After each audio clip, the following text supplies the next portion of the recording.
morning. Hi, I'm Scott Willard, and I just want to thank you for joining us on the Congruence podcast. Congruence, where faith and business comes together. A special shout out to my private practice, which is Leadwell Pacific.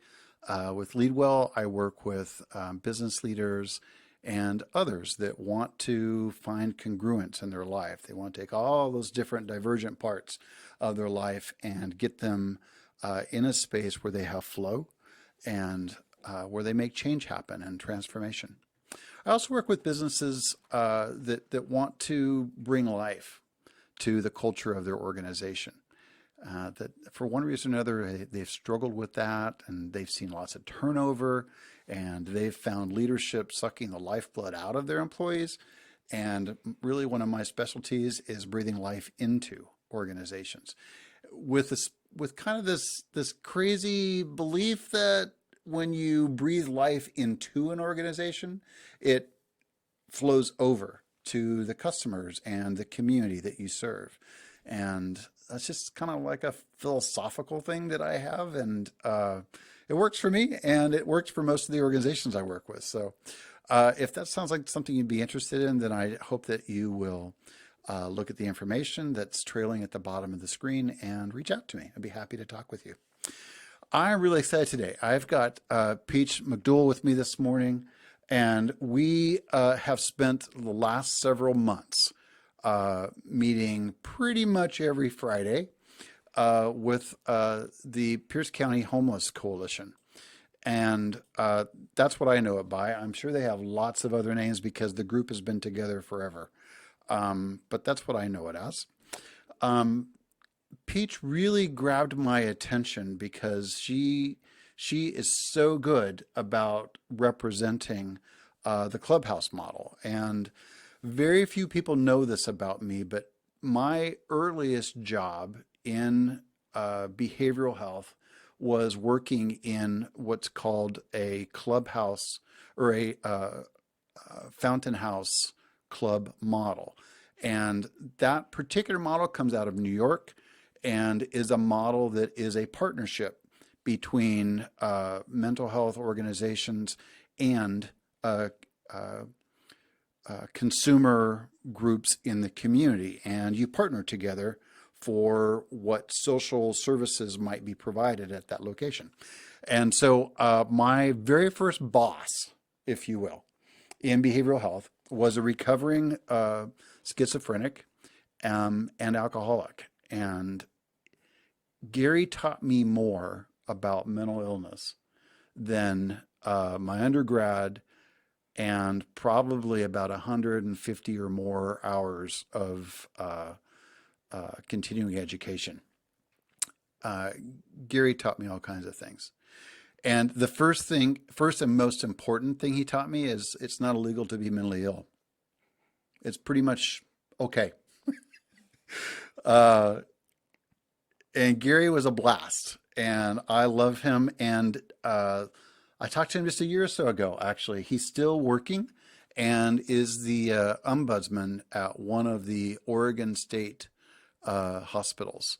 And so it's good to know that Gary is still out there spreading the message, and I owe a lot to him. And so when Peach was introducing herself at these coalition meetings, it really got my attention because she does a great job of really promoting and exciting people about recovery and exciting people about, the fact that mentally ill people are people too, period. And really kind of normalizing that reality.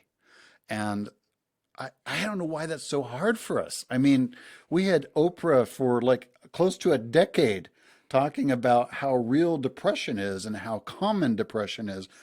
But for one reason or another, we in our American culture, at least, have this way of compartmentalizing things, right? We don't always refer to depression or anxiety as mental illness, but they're under that categorization. We like to just think of the big tickets, right? Like schizophrenia, and we sensationalize those, but really that's not what weighs us down the most when it comes to behavioral health. It really is depression, anxiety, and manic depression, bipolar. Uh, well, I don't know why I'm talking about this. I'll let you talk about it. Peach, welcome. Thank you so much. I got involved with clubhouses in Durham, North Carolina, when I was unemployed and having trouble finding work and became extremely depressed. And I had, in previous years, I had struggled all my life with chronic depression and I'd gone through a lot of therapy and blah, blah, woof, woof. But this was a really deep trough that I was in, and I felt paralyzed and immobilized and completely isolated. My husband didn't know what to do to help me. Um, so I thought, I know, well, if I'm disabled by depression, then the DVR can help me. So I went to the Department of Vocational Rehab and I thought they can help me find a job. I was trying to transition out of food and beverage because I was getting older, and nobody wants to, there are no transferable skills, none. Um, if what you've done is kitchen, that's all you'll ever be able to do. And they said at this DVR place, well, one way that you can work on a transition is to volunteer to do the work that you want to get paid to do. And they gave me a list of nonprofits that might be able to use my help. And here was one that um, was full of crazy people. And wow, I'm crazy. I bet I would get along with these people. So I went in there to um, I asked whether they could use some clerical assistance, and they were thrilled to get some clerical assistance. So once a week, I went in there for 3 hours at a time, and I found the kingdom of God in this little clubhouse where, I had gone to try and figure out how to get a job. Um, what I found instead was a place where people that this society has discarded, has warehoused, has written off, has decided have no value, all get together and they run this place. They make all the decisions. Yep. They create the menus. They help do the budget. The staff is there to empower them, to encourage them, to enable them to stand, to work alongside. If somebody wants to, for example, learn to cook, they've never done any cooking. Hey, I've done some cooking. I can stand next to you and help you do this thing. Watch me once. Now I'll watch you once. Hey, you're good to go. You can chop a tomato just as well as I can. You go, guy. And the relationships of mutual respect that develop over time, the trust that's built between human beings, the space in which a person is allowed to say, I'm not having a great day. I'm going to just sit over here and read, okay? And everybody's like, you go, guy. You can sit right there. Let us know if there's anything you need. This is, within about 3 weeks, I looked around and I said to my husband, I was like, I just want the whole world to be run like a clubhouse. This is the way the world is meant to work, alongside, not, top down, and with respect and forbearance and joy, and a lot of laughter. And these people, just by coming there every day and running their clubhouse, are being cured of the mental illness that disabled them. And then they start looking around and they say, hey, I'm a cashier at the snack bar at the clubhouse every day, and I really enjoy doing that. Maybe I could get a part-time job as a cashier. And they end up going back to work.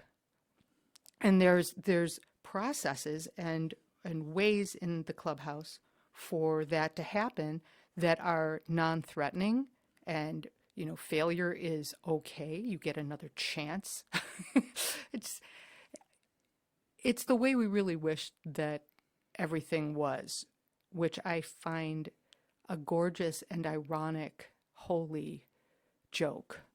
That these spaces that we've set aside for mentally ill people are demonstrating sanity. Yeah, for sure. That's my 5-minute spiel about Clubhouse. I appreciate it. I've had people ask me why it is that I do life coaching or executive coaching, and I explained to them that I've had 15 years of experience as a county mental health director, uh, 20 years of experience doing substance abuse and mental health counseling, and when I went back to graduate school and learned about positive psychology, that we all have assets, right? And that if we focus our attention on our assets and moving forward rather than all of our deficits and trying to pull them up, Mm-hmm. we can get done 80% more so much quicker because we're starting where we already have momentum in our lives. And I really struggled. I really struggled in that community mental health environment. And I found myself distancing myself. And so I got more and more into project development and more into community partnerships, and just let the therapy people do their therapy thing, because quite frankly, I wasn't liking their therapy thing. It was really hard to support. And what I love about the Clubhouse model is it really does accept people as they are.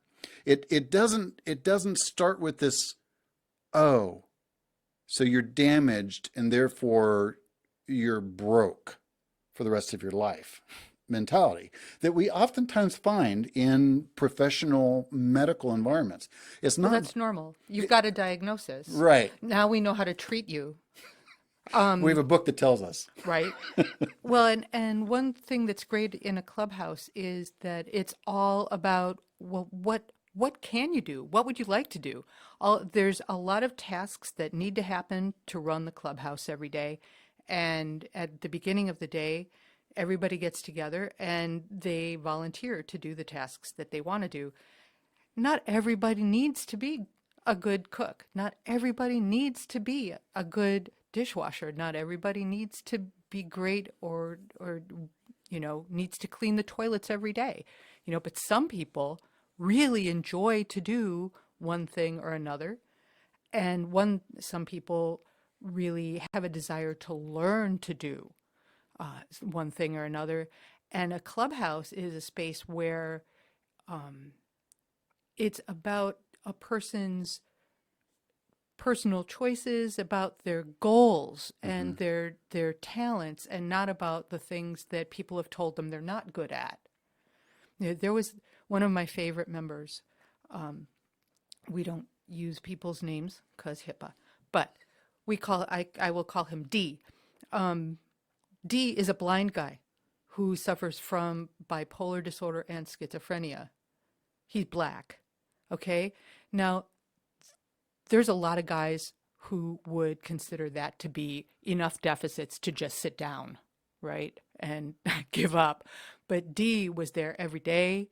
He was one of the most contributing, productive members in the clubhouse. And when he said he wanted to learn how to mop the snack bar, there was nobody selling him, dude, you can't see. How are you supposed to mop? No, there was, he could walk around the clubhouse just fine. He knew where the chairs were.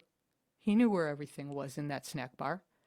And once we got the chairs out of the way for him, he was the best mopper we had. He was really thorough and he was really fast. And it was because it was something he wanted to do. And he was putting his whole self into learning how to do this.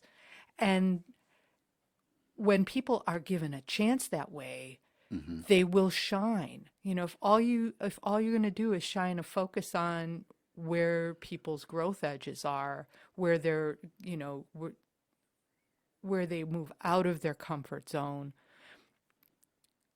people will decide to move out of their comfort zone when they feel strong, when they feel brave. If you're in a space where people accept who you are and applaud the things that you're good at, then that gives you some place to be brave. That gives you a place to take a risk.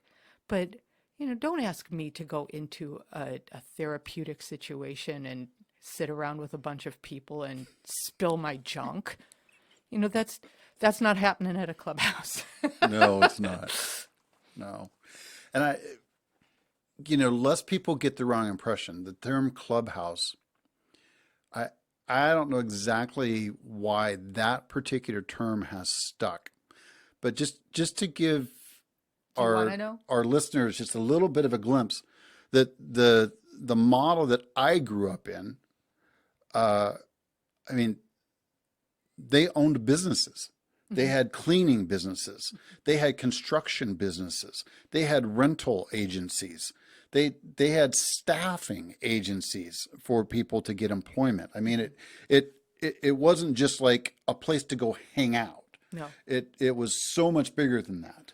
The problem being that this started in the 40s, and there was some marketing, tech and study at that point in time, but there was nobody around to tell. It was a group of people who had just gotten out of an institution and they didn't want to go back into an institution. They said, well, let's get together every day and support each other, and we'll have a club. And there wasn't anybody there to say, that's not really good branding, dude. That is not scalable. No, you're going to confuse everybody. Um, if we could start over, we might call it something else. But the clubhouse model is the name of it, and it's international. It's a movement. There's clubhouses opening right now in countries all over the world. Right. And there are a couple of nonprofits that are working towards getting a new clubhouse open in Pierce County, or at least one. We need several. Right now, mental illness is the number one cause of disability in the United States and in the world. And we can see that all around us. Pretty much everybody knows somebody who is experiencing mental illness and the challenges that come with mental illness. But the treatments that are available right now for mental illness are all dependent on waiting for there to be a horrible crisis and somebody completely unable to function, and then we will treat you as, and it's as though the doctor said, yeah, your leg is a little broken, but walk on that for a little while longer. When you really can't walk on it anymore, come back and we'll treat you. Or, yeah, you're a little diabetic, but we're going to wait until you go into a coma. That's how we treat mental illness right now. Conversely, clubhouses are places where people can maintain a good level of mental health because they're not isolated. They can come there as soon as they are able to be with other people and not pose a danger to other people. That's the criteria. Are you mentally ill? Are you 18 or over? Do you live in the service area? There's no other criteria to be a clubhouse member. And we need spaces like that. My goal, what I would like to see happen is for a clubhouse to open in Pierce County as quickly as possible. And of course, there will be way, way more people wanting to be members of this than it can support. And so then the clubhouse members as a group will say, okay, who's coming from where? Where do we need to make the next clubhouse? Who wants to go? And because that's how the model works. It's member driven. Right. They make the decisions. And so I have a vision of starting with one and having it mushroom until there is a clubhouse in each of the legislative county districts. Talked to our representatives. They're all behind this model. What they don't have is the funding because our tax structure is so whack.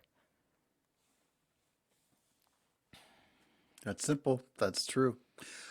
However, there are lots of dollars going into crisis behavioral health programs. Mm-hmm. There are lots of dollars going into psychiatric hospital beds. Mm-hmm. There are lots of dollars going into the higher end services when in fact what we really need to be looking at is how do we keep people safe, sane, and secure in their communities, because it's community that allows for recovery to happen. Right. Right. Well, and to be proactive, rather than to react to crisis. In Durham, the business community, this is about business and faith. The business community is all the way behind the clubhouse in Durham because it's putting people back to work who otherwise are on public funds. It's not a clubhouse dollar. If you put $1 into a clubhouse, you get $14 worth of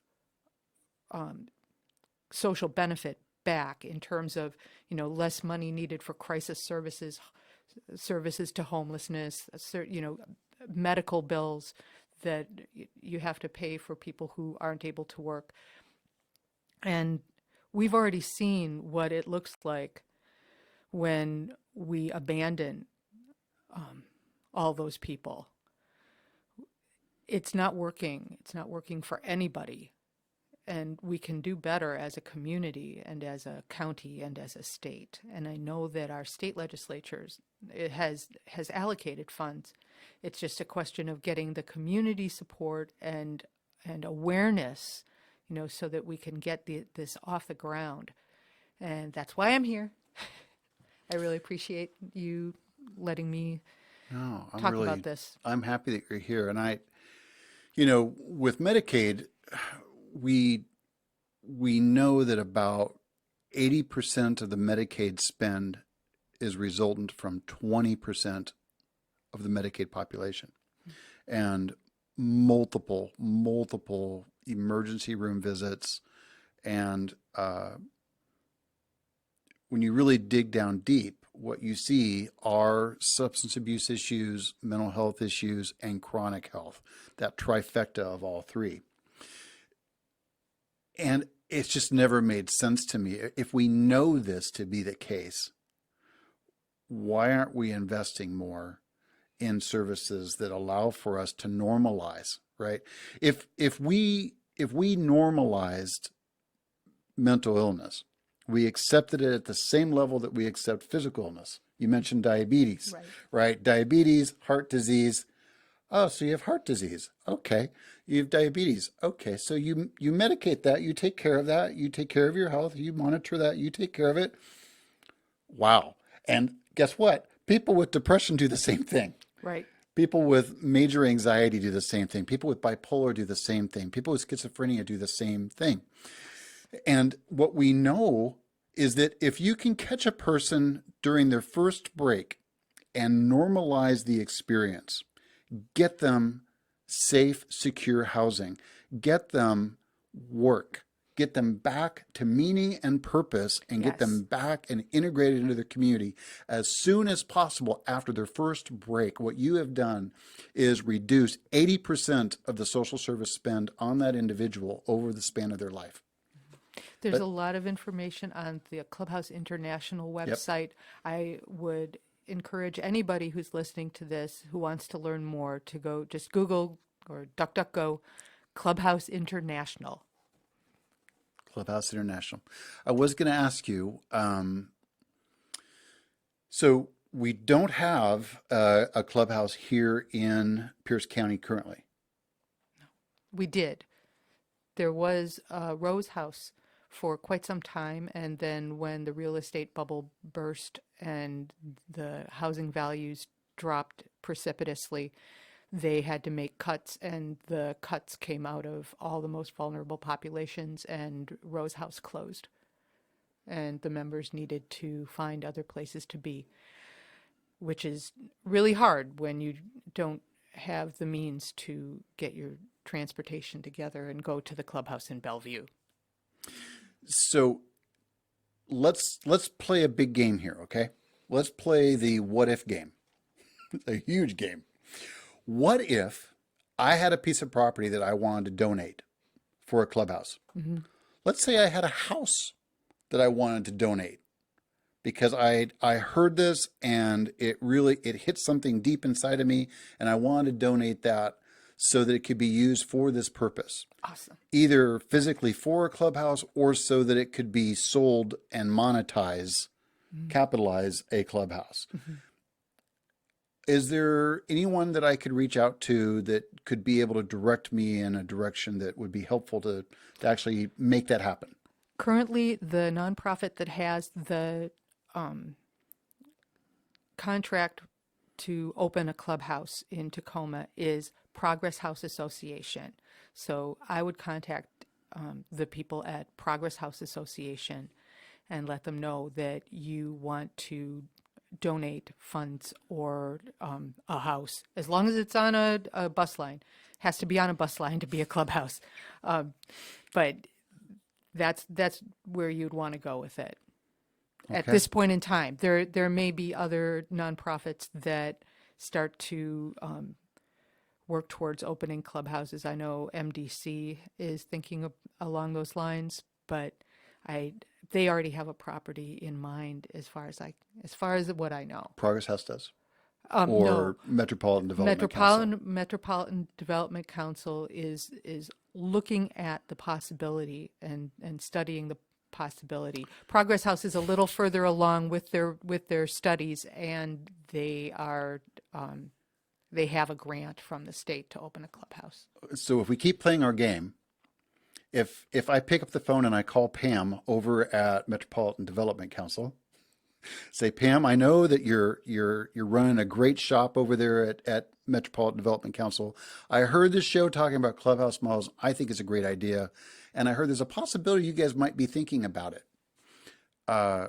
She wouldn't know what you're talking about. She wouldn't? No, So who would there? Talk to Lauren might, Lauren at MDC, or Cynthia Fedrick All at right. Progress House. Now we're getting somewhere. We're talking names here. Cynthia, I wasn't sure whether it was okay because I haven't talked to Cynthia about this. So, Cynthia and Cornell are the people at Progress House Association that you would want to get a hold of with your what ifs. And if they would like money or resources to make this a reality, I bet that they would welcome the call. Oh, yeah. Yeah. Oh, yeah. All right. Well, there you go. Peach, thank you so much. I would love to have you come back in a few months and let me know if there's been any progress. I mean, it would really be cool if in a few months what we would hear is, we did your show and there are people that reached out, and because of that, we have an opening date. We're going to do a grand opening on this date. I mean, I know that this is the other side of the what if game, right? Because if you're going to play a game, you got to have a prize. So this is the big prize, and I know that it's just putting it out there and kind of being a lightning rod, but I would love to hear that as a result of you doing this interview and the show going out, that there are people that get fired up about what possibility could really become if we start believing in people's capacity instead of being stuck in the past. And again, I really appreciate you coming on the show and having the conversation with me. And if you're watching the show and that's you believe in this possibility, we've given you a couple different avenues to go after, to make some calls, to make some investments that have massive dividends, incredible dividends on lives and welfare of our community. We all, I have a couple of family members that struggle with depression and other mental illness issues. I have friends that I deal with on a regular basis that have significant mental health issues. I'm not unique. Peach isn't unique. This is a common reality in our world. And the more we talk about it as a common reality, and instead of putting people away, we look at how we start from where we're at and give people the opportunity to show up and prove who they are and what they are, the more opportunity we create for the world around us and the more community we build. So thank you for joining us, and I hope you enjoy the show, and I look forward to talking to you next week. Thank you very much.